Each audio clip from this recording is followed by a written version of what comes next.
कैसे हो आप सभी? उम्मीद है अच्छी प्रिपरेशन चल रही है कि आप सभी की बोर्ड एग्जाम की।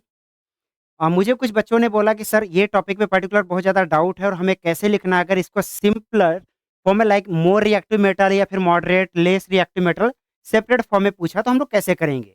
तो मैं आपके लिए लेकर आ चुका हूँ यहाँ पे एक एक स्टेप बाय स्टेप पॉइंट्स लेकर। इसमें केमिकल इक्वेशन मेंशन किया हुआ है, एज इट इज आप इसको कॉपी कर लेना और इतना पढ़ के चले जाओगे आपको पूरे मार्क्स मिल जाएंगे। तो स्टार्ट करते हैं आज का हमारा टॉपिक, जिसका नाम होगा extractions of metal. Extractions of metal पढ़ने के लिए हम लोग को इसको 3 पार्ट्स में डिवाइड किया हुआ है। पहला क्या? More reactive metal, moderate reactive metal and third less reactive metal. But before discussing about the moderate, less and more reactive metal, we all know the reactivity series of metals. ठीक है, तो आपको textbook में मिल जाएगा reactivity series of metal का top, medium and bottom पे, जिसमें से जो हाईली रिएक्टिव मेटल्स होते हैं हम लोग उनको बोल रहे हैं मोर reactive metal.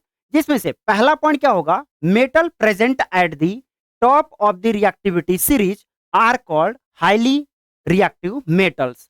And second point, the metals easily lose electron and form positive ions. मतलब जो हाईली रिएक्टिव मेटल्स होते हैं इनके पास में एबिलिटी होती है इलेक्ट्रॉन को लूज करने की, और जब इलेक्ट्रॉन लूज करेगा तो हम सबको पता है वो अपने पास में कौन सा चार्ज कैरी करेगा?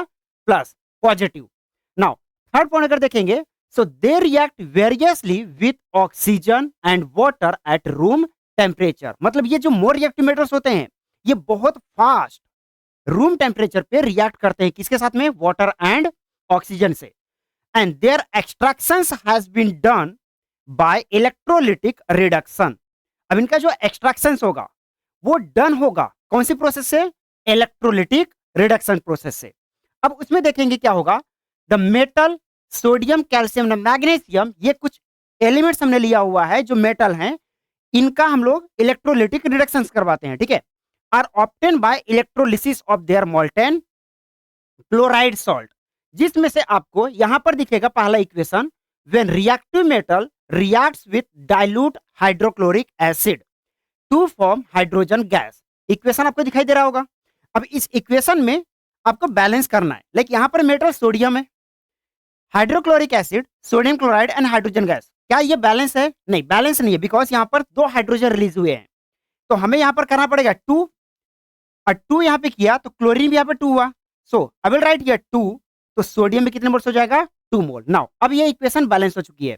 तो जिस तरीके से मैंने आपको बताया सोडियम का केमिकल इक्वेशन, वैसे ही आप मैग्नीशियम का, कैल्शियम का बना लेना, आपकी प्रैक्टिस हो जाएगी। यहां तक में 4 से 5 पॉइंट्स आपके कवर हो चुके हैं। अब उसके बाद ये जो सोडियम क्लोराइड हमें मिला है मोल्टेन फॉर्म में, अब इसको एक्सट्रैक्ट करना है बाय यूजिंग इलेक्ट्रोलिसिस। अब इलेक्ट्रोलिसिस आपने देखा होगा 8th स्टैंडर्ड में, 9th स्टैंडर्ड में, यहाँ पे एक डायग्राम होती है जहां पर 2 इलेक्ट्रोड यूज किए जाते हैं। एक होता है कैथोड, दूसरा होता है एनोड। दोनों के ऊपर में अपोजिट चार्ज होता है, लाइक एक पॉजिटिव, निगेटिव। अब वहां से क्या होगा आपको डायग्राम बुक में दिख जाएगी।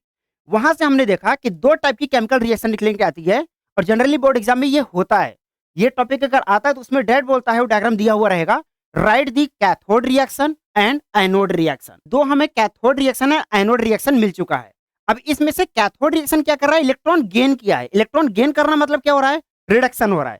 और क्लोरीन ने क्या किया? इलेक्ट्रॉन लूज किया है, मतलब इसका हुआ है ऑक्सीडेशन।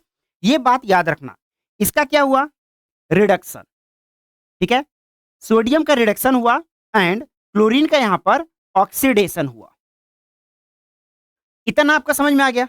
चलो, इतना अगर आपने कर लिया आपको 2 मार्क्स मिल जाएंगे। एंड अगर कंपैरिजन के हिसाब से पूछा है तो देन आप कर ही सकते हो। नेक्स्ट पार्ट है हमारा मॉडरेट रिएक्टिव मेटल में, जिसमें हमने देखा पहला point, the metals in the middle of the reactivity series called as moderate reactive metal. Now example कौन कौन आएगा? आयरन आएगा, जिंक, लीड एक्सेट्रा, और भी कुछ एलिमेंट्स आ सकते हैं। बट इसमें इंपॉर्टेंट बात यह है कि usually they occur in 2 form, like sulphide और एंड कार्बोनेट और। सल्फाइड फॉर्म में मिलेंगे और कार्बोनेट फॉर्म में मिलेंगे।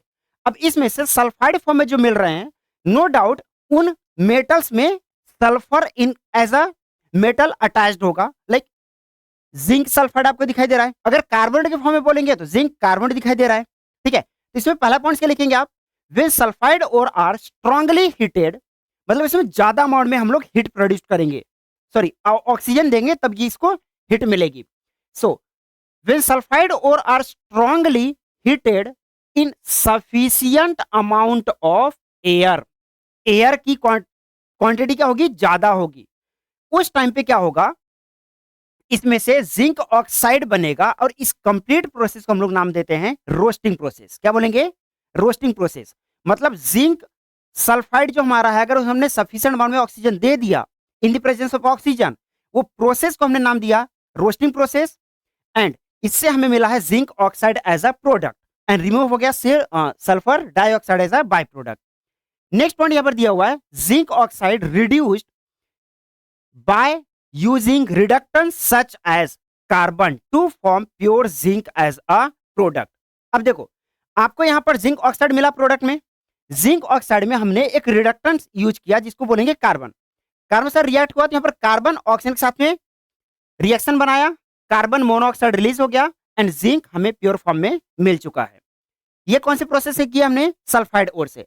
अगर हमारे पास कार्बोनेट ओर है तो कार्बोनेट ओर से भी सेम चीज हो सकती है। यहाँ पे carbonate ore are strongly heated in a limited supply of air, मतलब यहां पर एयर की जो सप्लाई होगी वो बहुत कम होगी। देन हमें क्या मिलेगा, जिंक ऑक्साइड अगेन। तो हमने क्या किया, यहां पर जिंक कार्बोनेट को यहां पर हमने हीट प्रोड्यूस्ड किया, जिंक ऑक्साइड मिला and carbon dioxide as a by product release हो गया। नाउ सेम यही प्रोसेस हमने इसमें यूज किया, जिंक ऑक्साइड सपोज हमने यहां पर इसका लिख लिया, कार्बन से रिएक्ट किया, हमें मिल गया है प्योर फॉर्म में जिंक।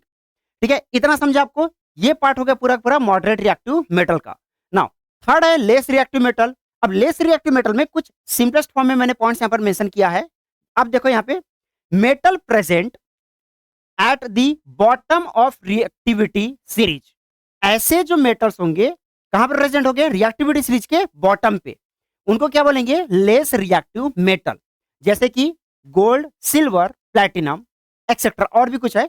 बट उसमें ध्यान से सुनना, गोल्ड, सिल्वर, प्लैटिनम के अलावा एक कॉपर होगा, जो कि कॉपर हमें मिलेगा Cu2S, कॉपर सल्फेट के फॉर्म में। ठीक है, अब यहां पर देखना,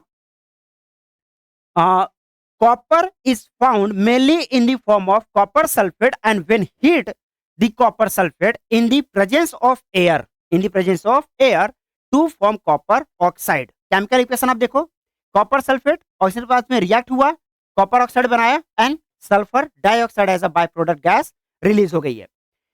ये copper oxide again copper sulphate के साथ में रिएक्ट हुआ, एंड देन प्योर फॉर्म में कॉपर हमें मिल चुका है। आपके लिए एक टास्क है, आप थोड़ा सा सोचो, पेन कॉपी लेकर इसको बैलेंस करने का ट्राई करो। क्या बैलेंस हो रहा है यहाँ पर, क्या करना है, यहाँ पर 2 मोल कॉपर है, 2 मोल कॉपर है, ये बैलेंस है, सल्फर वन, बट ऑक्सीजन आपको दिखाई देगा अनबैलेंस है। रिएक्टेंट में 2 मोल है, प्रोडक्ट में 3 मोल है। तो सबसे पहले हम लोग यहाँ पर करेंगे 2। अब 2 ऑक्सीजन प्लस 2 ऑक्सीजन हो गया। यहाँ पर क्या किया हमने, 2 करेंगे, लेकिन बाकी के भी यहाँ पर बढ़ गए। देखो कॉपर 2 2 जा 4, बट कॉपर यहाँ पर 2 ही है, यहाँ पर कर दिया हमने 2। 2 सल्फर हो गया, यहाँ पर लगा दिया 2, तो ऑक्सीजन फिर से बढ़ गया, 2 2 जा 4 ऑक्सीजन प्लस 2 ऑक्सीजन 6 हो गया, यहाँ पर हमने लगा दिया 3 ऑक्सीजन। ठीक है, अब ये वाला मैं आप लोग के लिए छोड़ रहा हूँ, ये जरूर आप लोग कर लेना, इसको बैलेंस कर लेना। अगर इसमें कुछ डाउट होगा तो आप लोग कमेंट करके बताना, मैं इसको बैलेंस करके दे दूंगा आपको। चलो, तब तक के लिए आप लोग बहुत अच्छे से प्रैक्टिस करते रहिए। अगर कुछ डाउट है आपको तो फिर से कुछ कमेंट करिए पर्टिकुलर टॉपिक का, मैं फिर से रिकॉर्ड कर भेज दूंगा आपको। ठीक है, चलिए, थैंक यू, बाय बाय।